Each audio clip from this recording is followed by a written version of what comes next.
Hello everyone and welcome to today's session. And today we'll be discussing the theory related to the chapter biological classification. So this is the part 4 of the lecture. Before starting this lecture, I just want to give you one information that the images, text and other materials used in our presentations are for education purposes only. We respect the intellectual property rights of the original creators and owners. If you are the owner and have any concerns or issues, please contact us at sathee@itk.ac.in and we shall remove the content immediately. Please note that parts of the content may have been generated using generative AI, which is experimental. So what are we going to learn in this session? What are the objectives? So first of all, we'll briefly discuss about the kingdom Plantae and the kingdom Animalia. So we will discuss what are the characteristic features of kingdom Plantae and kingdom Animalia. Then we'll talk about the structure of the virus. We'll also understand the unique property of viroids, prions and their diseases. So these are all acellular structures. Then we'll also talk about the lichens and their symbiotic relationship. Now we'll talk about the kingdom Plantae. So here we will talk about kingdom Plantae briefly. Then we'll talk about the kingdom Animalia. We'll talk about viruses, viroids, prions as well as lichens. Now let's start with this lecture. So first of all, we'll talk about kingdom Plantae. So kingdom Plantae includes all eukaryotic chlorophyll containing organisms commonly called as plants. So what is the characteristic feature of the plants? First of all, the plant cell, this is a eukaryotic cell, means plants are eukaryotes. What is the characteristic feature of eukaryotic cell? They have a true nucleus. The nucleus is surrounded by nuclear membrane and they have membrane bound cellular organelles or cell organelles. In plants, you have chloroplast. Okay, so this is also a unique feature of the plants or plant cell. They have the chloroplast. Okay, they have the chlorophyll pigments which are involved in the photosynthesis. Clear? So that's why kingdom Plantae includes all eukaryotic chlorophyll containing organisms and they are commonly called as plants. So chlorophyll is of two types, chlorophyll A and chlorophyll B. Chlorophyll A is the primary pigment. It is the main pigment involved in the photosynthesis. Then chlorophyll B is an accessory pigment. Then carotenoids, xanthophyll, these are all accessory pigments. Clear? Now plants, they are autotrophs. Especially they are photoautotrophs. Means they can produce their own food. And they convert the light energy into the food. And this process is known as photosynthesis. So they can carry out photosynthesis. And they store the organic matter, the food, in the form of starch. So reserve food material in the case of plant is starch. A few members are partially heterotrophic. So usually the plants are autotrophic, but only few members, they are partially heterotrophic, means they obtain nutrition from other organisms, such as insectivorous plants or parasites. So insectivorous plant, they obtain nutrients from the insects, especially nitrogen. And then you have the parasitic plants. So let's have a look at the example of these. Bladderwort and Venus flytrap, these are examples of insectivorous plants. And Cuscuta, this is the parasite. This is the parasitic plant. So Cuscuta is a parasite on other plants. It obtains nutrients from other plants. Okay, a bladderwort and Venus flytrap, these are example of insectivorous plant. Now the plant cell have an eukaryotic structure with prominent chloroplast and cell wall mainly made up of cellulose. So again, one of the unique feature of plant cell is their cell wall. So their cell wall is made up of cellulose. Like in fungi, the cell wall is made up of chitin. In plants, the cell wall is made up of cellulose. Now this kingdom Plantae includes algae, bryophyte, pteridophyte, gymnosperm, as well as angiosperms. So these all are included under the kingdom Plantae. Now life cycle of plants has two distinct phases. So what are these two distinct phases? Okay. First one is a diploid sporophytic phase and another one is the haploid gametophytic phase. And these two phases alternate with each other. Means you will have a sporophytic phase, then gametophytic phase, then sporophytic phase, then gametophytic phase. So, like in gymnosperm, angiosperm, pteridophytes, the sporophytic phase is dominant. And in algae and bryophyte, gametophytic phase is dominant.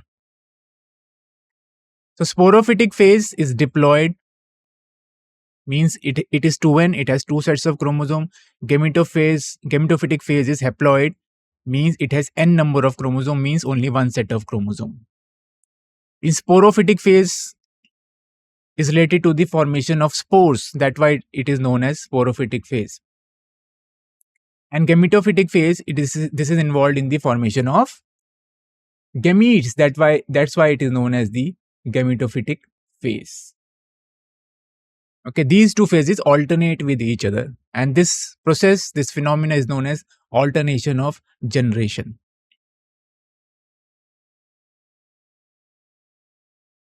Okay, now the length of the haploid and diploid phases.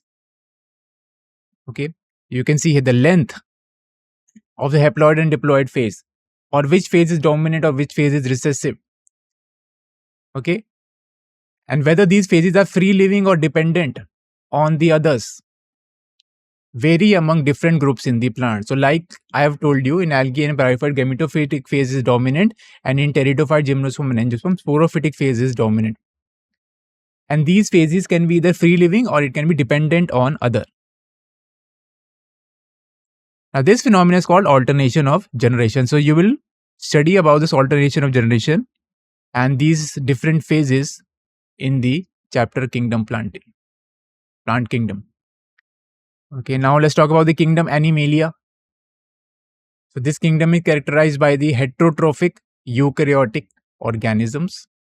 So again, the animal cell is also a eukaryotic cell, but animals, they are heterotrophs, means they obtain nutrients from the other organisms. They are dependent on other organisms for food, for nutrition.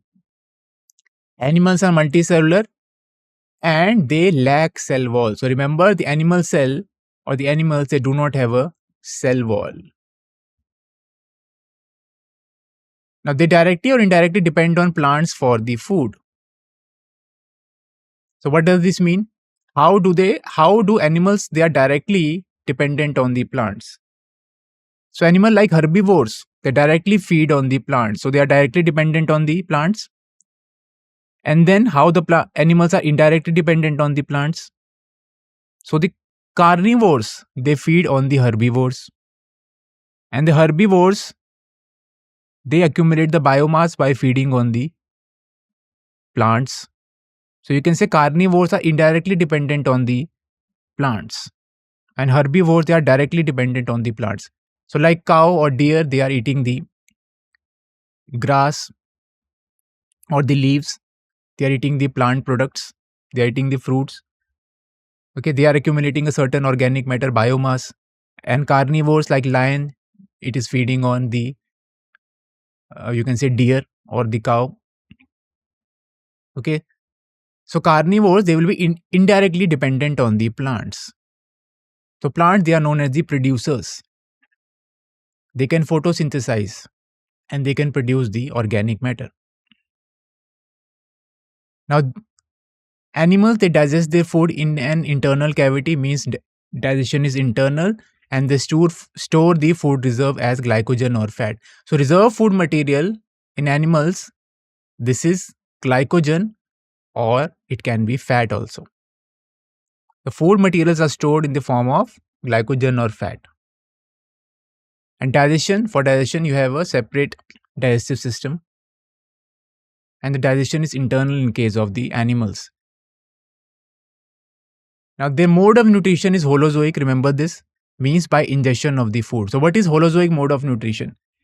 In holozoic mode of nutrition, what is happening? There is ingestion of the food, and then the food gets digested.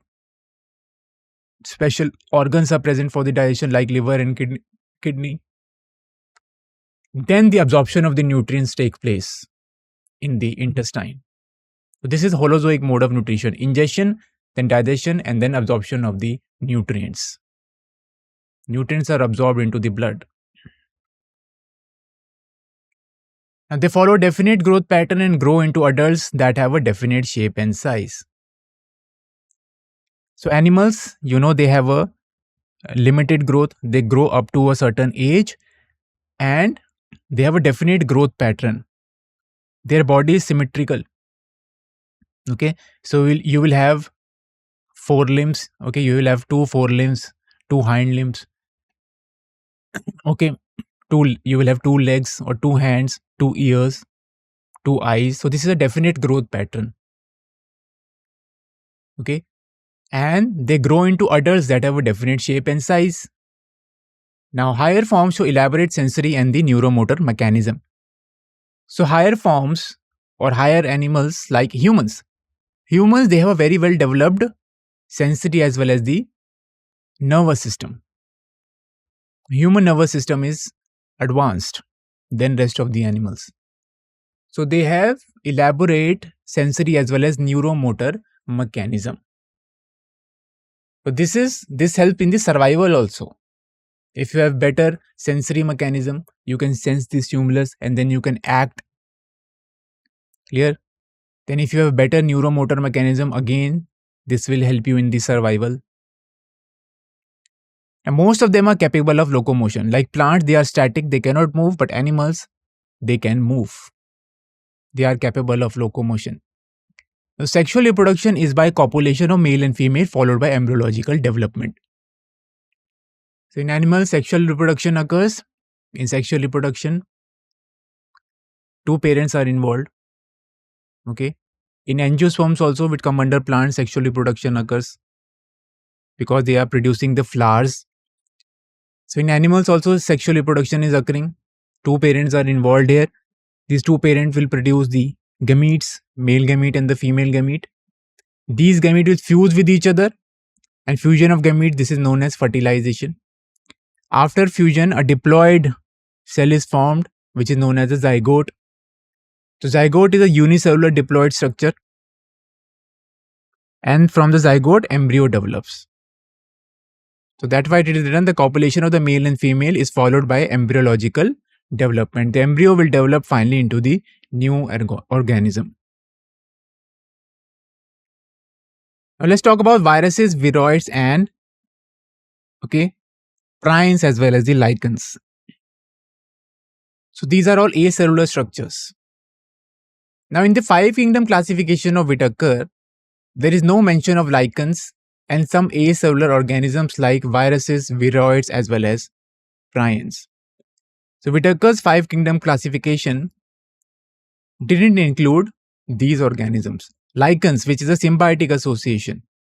It is association between two living organisms, algae and the fungus. And there is no place for the acellular organisms like viruses, viroids, as well as the prions. So these are briefly introduced here. We'll talk about all of these organisms briefly here. All of us who have suffered the ill effects of common cold or flu know what effects viruses can have on us, even if we do not associate it with our condition. Okay, so this common cold is caused by the rhinovirus. It is a viral disease. So virus can badly affect your body. It can affect your physiology. It can affect the morphology also. There can be appearance of spots on the body or lesions. Okay. So what happens in flu or cold? There is a running nose, a sore throat, body pain. Okay, there can be fever also. So these virus, they can cause a lot of diseases also, and a lot of people suffer with viral diseases. Now, viruses did not find a place in classification since they are not considered truly living.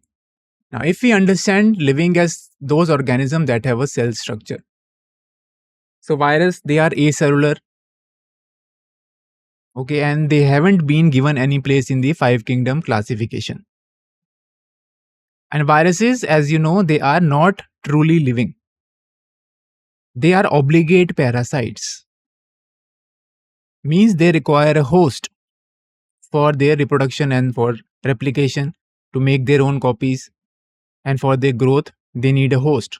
That's why they are obligate parasite. Outside the host, they are considered non-living. And when they get inside the host, then they are considered as living. So viruses, they are said to be a connecting link between the living and the non-living. So that's why virus was not given any place in the 5 kingdom classification.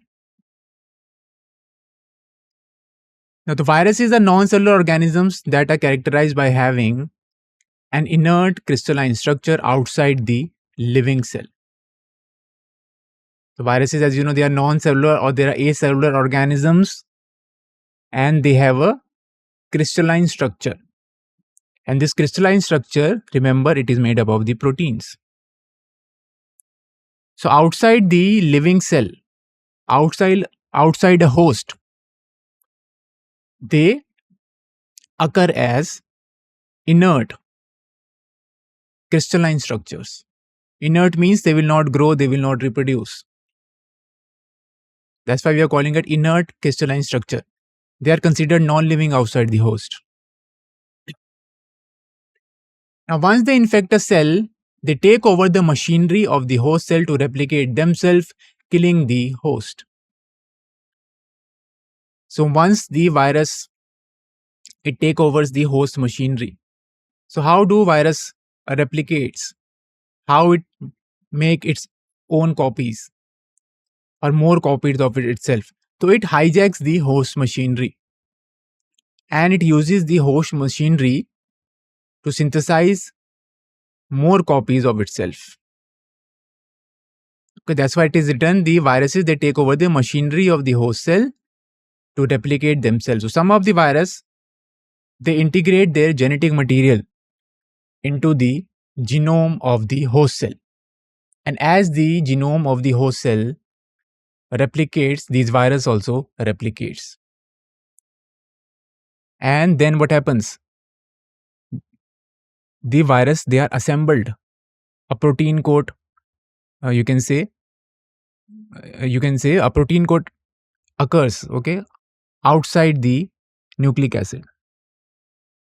And then the viruses, they are released from the host cell by cell lysis.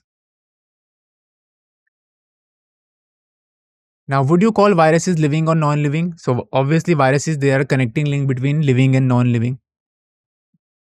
Now, virus means venom or poisonous fluid. Dmitry Ivanovsky in 1892 recognized certain microbes as causal organism of mosaic disease of tobacco. Clear? So Dmitry Ivanovsky, he was a scientist. He recognized certain microorganisms or microbes as a causal organism of mosaic disease of tobacco. So tobacco plant. Okay. So this is the tobacco mosaic virus. It can infect tobacco plant and it can cause mosaic disease of tobacco. And the name of the virus, you can see, it is tobacco mosaic virus, TMV. This is causing tobacco disease, mosaic disease of tobacco. So this is how tobacco mosaic virus looks like. It has RNA as the genetic material. So it is a retrovirus. What is a retrovirus? Which has RNA as the genetic material. Then this is the capsid. Capsid is made up of the protein. So capsid is also known as the protein coat. It is made up of the protein, and capsid is made up of subunits known as capsomeres. So this is how the tobacco mosaic virus looks like. It is an RNA virus. So mostly the plant viruses, they consist of RNA. Now these were found to be smaller than bacteria because they pass through bacteria-proof filters. So viruses, they are smaller than bacteria as they can pass through bacteria-proof filters. So these filters will restrict the bacteria to pass. They will not allow the bacteria to pass, but the virus can pass through these filters. So we can say the viruses are even smaller than the bacteria. Now, M.W. Beijerinck in 1898 demonstrated that the extract of the infected plants of tobacco could cause infection in the healthy plants and named the new pathogen virus and called the fluid as Contagium vivum fluidum, means infectious living fluid. So what does M.W. Beijerinck showed? He showed, or he demonstrated, that there was an infected tobacco plant. So an extract from the infected tobacco plant, this extract, when it is applied to the healthy tobacco plant, the healthy tobacco plant also was infected when this extract was applied to the healthy tobacco plant. And the pathogen which was causing this disease, this was named as virus. And this extract, this fluid, was called as Contagium vivum fluidum, means infectious living fluid. Okay, this fluid, this extract, which is taken out from the infected tobacco plant, can cause disease in the healthy plant as well. Now, W.M. Stanley in 1935 showed that viruses could be crystallized, and crystals consist largely of the proteins. So Stanley, he crystallized the virus, and he showed these crystals, they consist largely of the proteins. Now they were inert outside their specific host cells, means they are non-living outside the host cell. They cannot reproduce, it cannot grow. It is considered as non-living or inert. Now viruses, they are obligate parasites. What does this mean? So this means that viruses always require a host cell for growth and reproduction. Without the host, they are just non-living things. In addition to proteins, viruses also contain genetic material that could be either RNA or DNA. So what are viruses made up of? Viruses are made up of genetic material, and this genetic material is enclosed within a capsid, which is known as the protein coat. So this protein coat, also known as capsid, within this protein coat you can say what is present, or within the capsid what is present, the genetic material, which can be RNA or DNA. Now, no virus contain both RNA as well as DNA. So they will either contain RNA or they will either contain DNA. Now, what is a virus then? A virus is a nucleoprotein and the genetic material is infectious. So we were saying that in addition to proteins, the virus also contains genetic material. So that's why viruses, they are known as nucleoprotein. They consist of nucleic acid also as well as the protein also. So the capsid, the protein coat, is made up of protein, and this protein coat encloses the nucleic acid, which is the genetic material. Remember, the genetic material of the virus is infectious.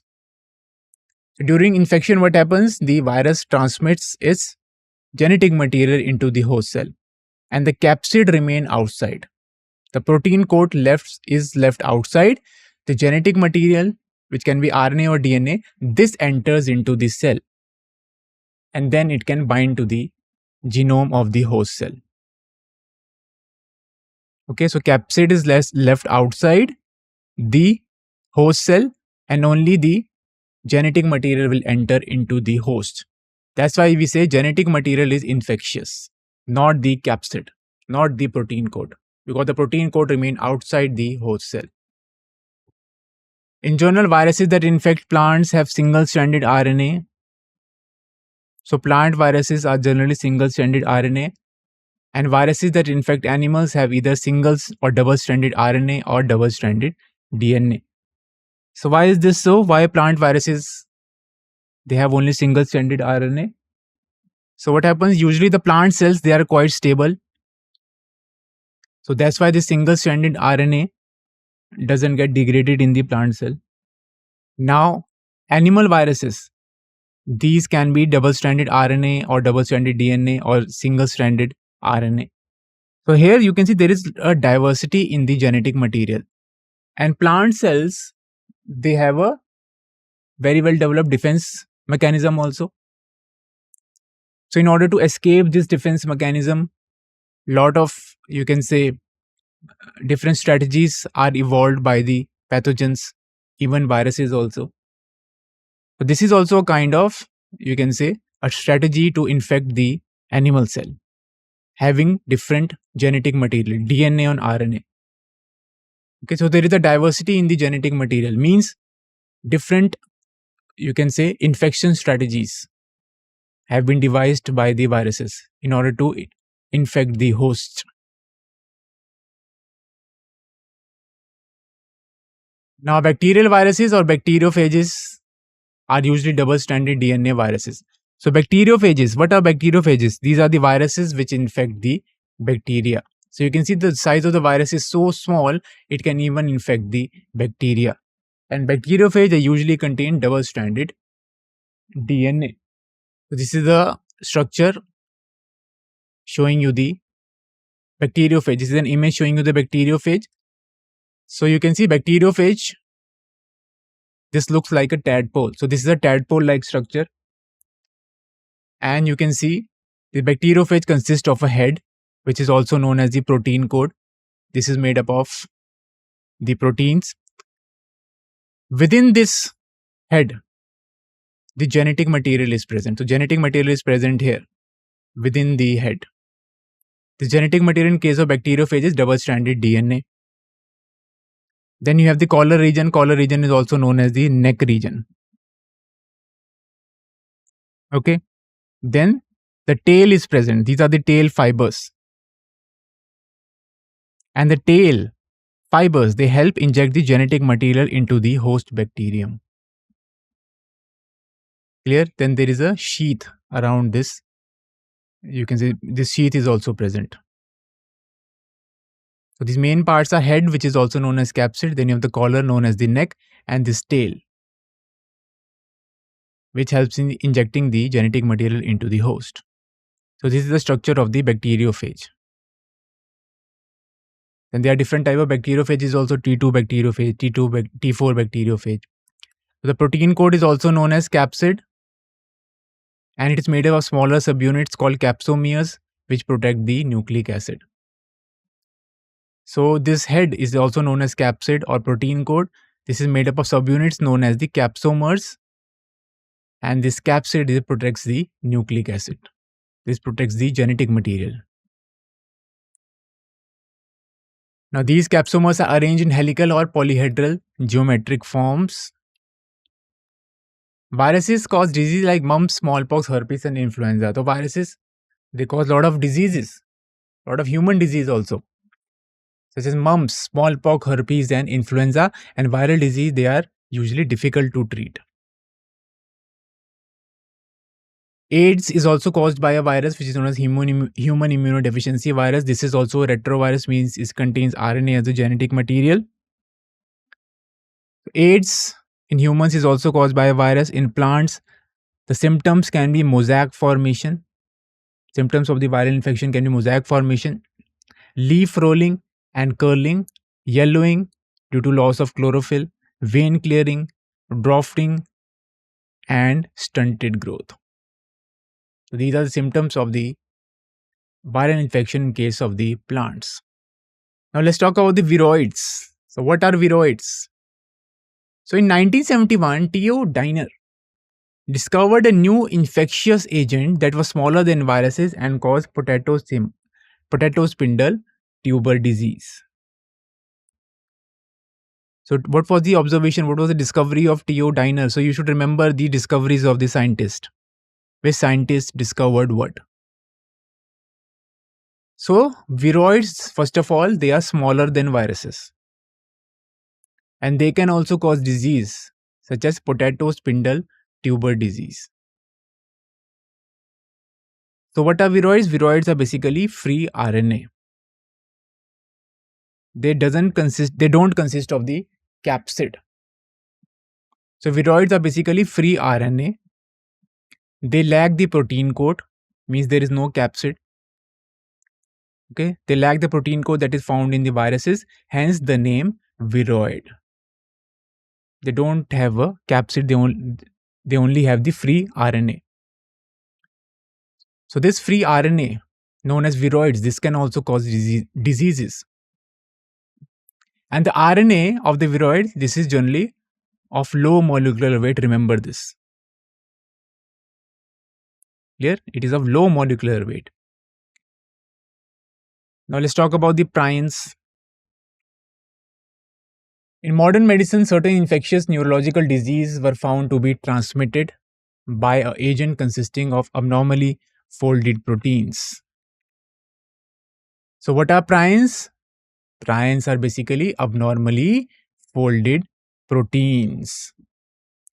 And these can also cause disease. So these can cause, prions can cause neurological diseases. And these diseases can be transmitted by an agent. Clear? And this agent consists of the abnormally folded protein. So basically, what you have to remember here, that prions, they are abnormally folded proteins, and these can also cause disease. These abnormally folded can cause disease. What kind of disease? Neurological diseases. Now these misfolded proteins, these abnormally folded proteins, they are infectious agent that can trigger normal proteins to also fold abnormally, leading to a chain reaction and the accumulation of the protein aggregate. So this is how they can cause disease. These abnormally folded proteins, they bind to the normal proteins and they lead to the, you can say, or they trigger the normal proteins to become abnormally folded. And because of this, there is a chain reaction and this leads to the accumulation of the protein aggregates. Now the agent was similar in size to viruses. Okay, so this agent was similar to the in size to the viruses. Here means prions, they are similar in size to the viruses. Okay. Now these agents were called prions, which are abnormally folded proteins that can cause diseases. Now most notable diseases caused by prions are bovine spongiform encephalopathy, commonly called as mad cow disease.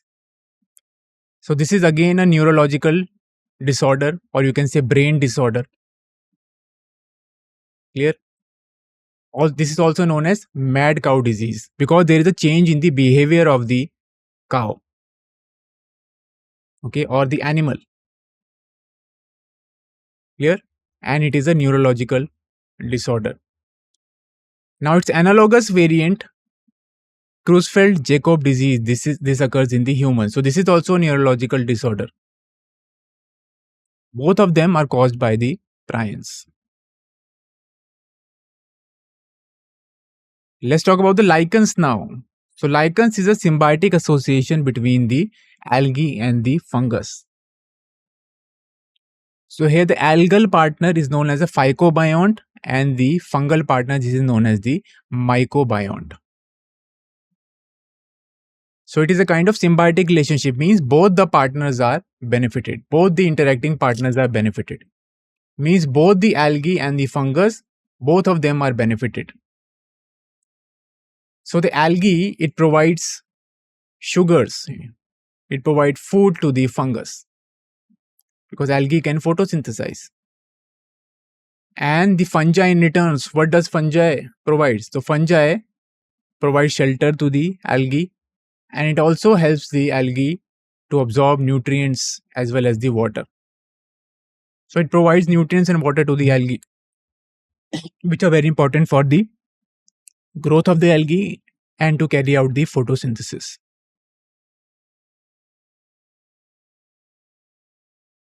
So lichens are symbiotic association, that is mutually useful association between algae and the fungi.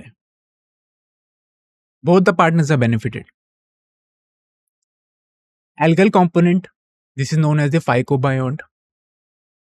Phyco word is related to algae. Okay.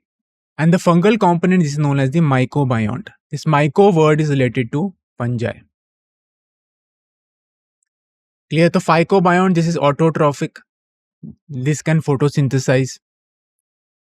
Okay, algae are also considered under the kingdom Plantae. So they can photosynthesize, they are photoautotrophic. And by photosynthesis, they can produce organic matter, they can produce food, they can produce sugars. And the fungal component means fungi, they are heterotrophic. Okay, they are saprophytes. They obtain nutrients from the dead and decaying organic matter. Now, algae prepare the food by photosynthesis for fungi, and the fungi provide shelter and absorb mineral nutrients and water for its partner, which is the algae. So here you can see both the partners are getting benefited. Now, so close is their association that if one saw a lichen in nature, one would never imagine that they had two different organisms within them. So when you look at the lichen, you will see it as a single organism. Okay, but actually they are two different organisms which are living in close association with each other. Okay, so but if you look at the lichen, you will realize that, okay, you will see it as a single organism, but actually they are two organisms. Now lichens are very good pollution indicators, and they do not grow in the polluted areas. So they are very good bioindicators of the pollution. Okay, especially sulfur dioxide. Okay, when there is a increase in the level of sulfur dioxide in the air, so in those areas the lichens cannot grow. Lichens are very sensitive to the air pollution, especially sulfur dioxide. Okay, so they can be used as an indicator. Okay, they can be used as an indicator for the pollution because they cannot grow in the areas with high pollution, high air pollution. Now let's summarize this entire lecture. So we were talking about kingdom Plantae. So multicellular organisms. So plants, they are eukaryotic, they are multicellular organisms. They consist of chlorophyll, which helps in the photosynthesis. So these pigments, they absorb the sunlight and they convert the sunlight into the food. They produce food by photosynthesis, and they are mostly non-motile. They are static, they cannot move. Now, kingdom Animalia, they are also multicellular organisms. They are heterotrophs. They are dependent on other organisms for the food. They can move. They have the ability to move, and they have specialized organ systems. Okay, they have organ system like digestive system, excretory system, circulatory system. Okay, in plants, special organ systems are not present. Okay, in animals also, including human, nervous system is very well developed. But in plants, there is no such nervous system. Now, viruses, they are non-living particles. When they are outside the host, they are considered as non-living. Viruses, they are acellular. They can either contain DNA or RNA. Okay, they are obligate parasite, means they need host to reproduce. And a lot of viruses, they cause diseases in humans, in animals, as well as in the plants. Now, viroids, first of all, they are smaller than viruses. Okay, they consist of only of the RNA, and they consist of no protein coat. So there is no capsid, there is no protein coat. And these viroids, they can also cause diseases. So viroids specially cause disease in the plants. That's why it is written here plant pathogens. Clear? So they are plant pathogens. Now prions, they are infectious proteins. They are abnormally folded proteins. Here. So there is no genetic material here, only proteins. And they cause a lot of brain diseases. They cause neurological disorders. Lichens. Lichens is a symbiotic relationship between fungi and the algae. Okay. And these lichens, they grow on the rocks as well as the trees. So in some area, they are also considered as a pioneer species because they can grow on the rocks. Lichens, they are the very good indicators of the air pollution, especially sulfur dioxide. Clear? So this was the end of the theory now. So we have completed the theory, okay, according to NCERT. We have completed the NCERT theory for the chapter biological classification. Okay. So now we'll discuss the DPP related to this chapter. Okay, so this is the first question here. Alternation of generation in plants refers to, what is alternation of generation? Clear? What are the options? Option by switching between autotrophic and heterotrophic nutrition. It is known as alternation of generation. Okay, so autotrophic and heterotrophic, these are the mode of nutrition. Whether they can prepare their own food, or whether they are dependent on other organism, or whether they obtain nutrients from other organism. Then option B is alternation between haploid gametophytic and diploid sporophytic phase. So there are two distinct phases. Okay, one of them is gametophytic phase, which is haploid. In gametophytic phase, gametes are produced. Another one is the sporophytic phase, which is diploid. In sporophytic phase, spores are produced by meiosis. And these two stages, they alternate with each other. There will be sporophytic phase, in which spores will be formed. Spore will give rise to the gametophyte. Then in gametophytic stage, gametes will be formed. They will fuse together to form a diploid structure. Clear? And then third one is a seasonal variation in the leaf types. And then fourth one, changes in the habitat during the life cycle. What will be the correct answer here?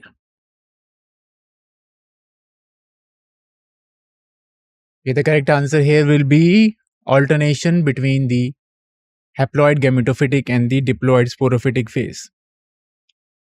Okay, like I've told you, in pteridophyte, gymnosperm and angiosperm, the sporophytic phase is dominant. In algae and perophyte, the gametophytic phase is dominant. Sometimes these two phases can be free living or they can be dependent on each other. Okay, so we will study about this in detail in the chapter Plant Kingdom. So option B is the correct answer here. Next question, what type of reproduction is characteristic of animal kingdom? So the animals, including humans, how do they reproduce? What type of reproduction is observed or is a feature of the animal kingdom? Option number A is binary fission, which is a kind of asexual reproduction.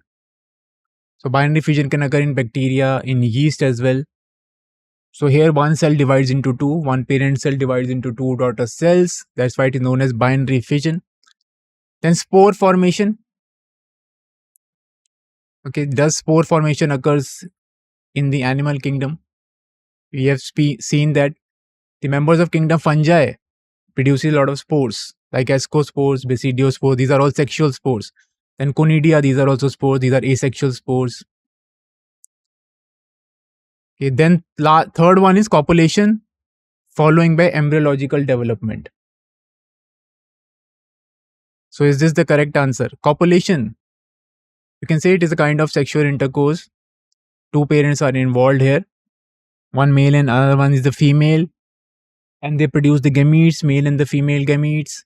These gametes will fuse with each other, and this phenomena is known as fertilization. After fertilization, a diploid cell, which is known as zygote, is formed. Remember, zygote is a unicellular structure, unicellular diploid structure.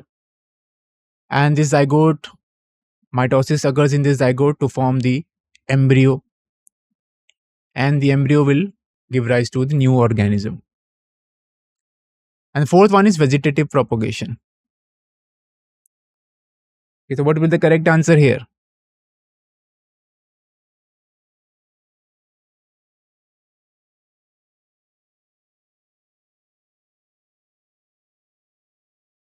Okay, the correct answer will be option number C here. So this is the correct answer. Let's move on to the next question. Now, what is genetic material found in viroids? Okay, again, this is a very straightforward question. They're just asking what is the genetic material found in viroids. So viroids, if you remember, they are smaller than viruses. And they lack the protein code, which is also known as the capsid. So what should be the genetic material in viroids? Is it DNA or RNA? Or is it single-stranded or double-stranded? Now options are single-stranded DNA, double-stranded DNA, low molecular weight RNA, or proteinaceous infectious particles. So what will be the correct answer?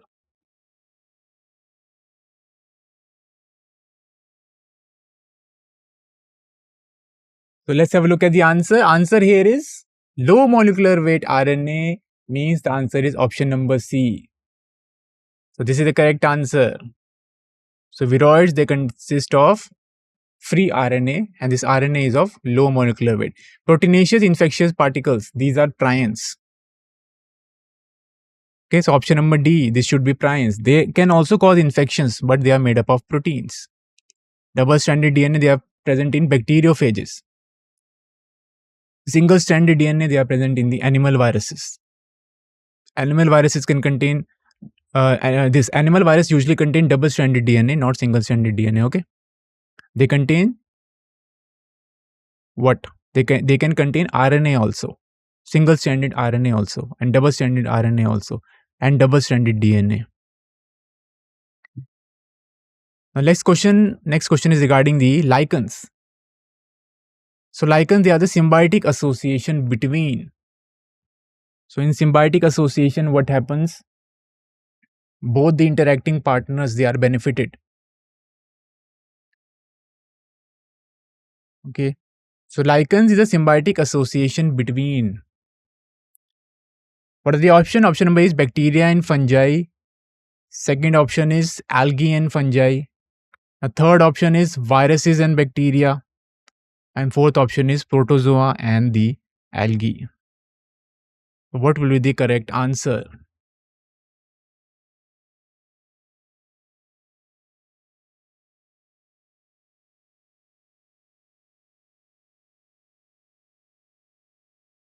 Okay, let's have a look at the answer here. Answer will be option number B. The second option is correct. Here, algae and the fungi. Lichens are a symbiotic association between algae and fungi. So what happens here? Algae can photosynthesize. So algae provides the sugar, the organic matter to the fungus, and fungus, it gives shelter to the algae, and it provides the minerals and the water to the algae. Now, which disease is caused by prions? So prions, they are abnormally folded proteins. What they do, they bind to the normal proteins and they cause them to also become abnormally folded. So prions can cause which kind of disease? Mumps, bovine spongiform encephalopathy, okay, also known as mad cow disease. The option number third or C is potato spindle tuber disease, and fourth option or D option is tobacco mosaic disease. So what will be the correct answer here?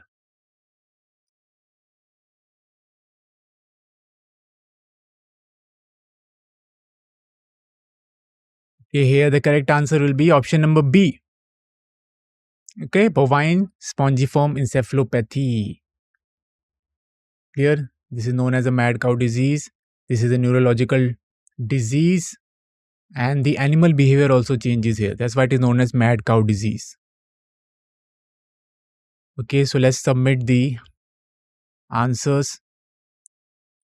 So all our answers are correct. Okay, so this was the end of this session. I hope the session was quite knowledgeable for you. We'll meet you in the next session. Thank you very much for listening.